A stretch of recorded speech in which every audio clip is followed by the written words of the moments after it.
And in a nutshell, that has been the root of Boris's appeal. A lovable mess, weathering adversity with humour and good cheer.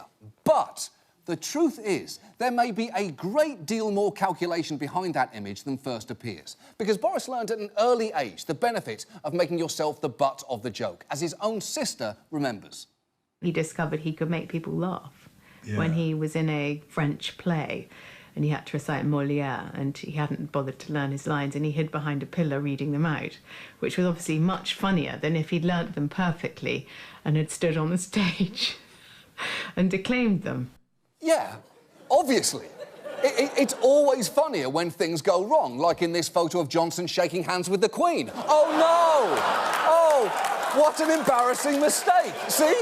Objectively funnier. And by the way, how are neither of you into this? Boris actually learned a great deal from that incident, as he himself will admit. Do you think that you learnt something for later life from acting in plays at Eton, that you could actually get more laughs by looking as if you don't know your lines than actually remembering them?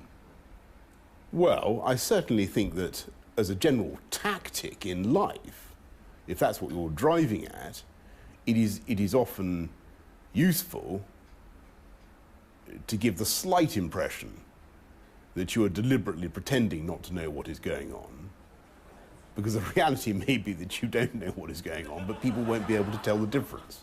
And that, right there, is the key to Boris Johnson, presenting his own lack of preparation so charmingly that you actually doubt he's unprepared, but he is. It's an incredibly powerful trick, and incidentally, it's clips like that that are one major reason why Boris is not the Britain Trump. Because can you imagine Trump having that level of self-reflection? Look, with Covfefe, the tactic was to present myself as a kind of subliterate clown, to distract you from the fact that I'm a mound of skin tautly stretched across the howling chasm of the space where a soul should be. It's a very useful tool when deployed well.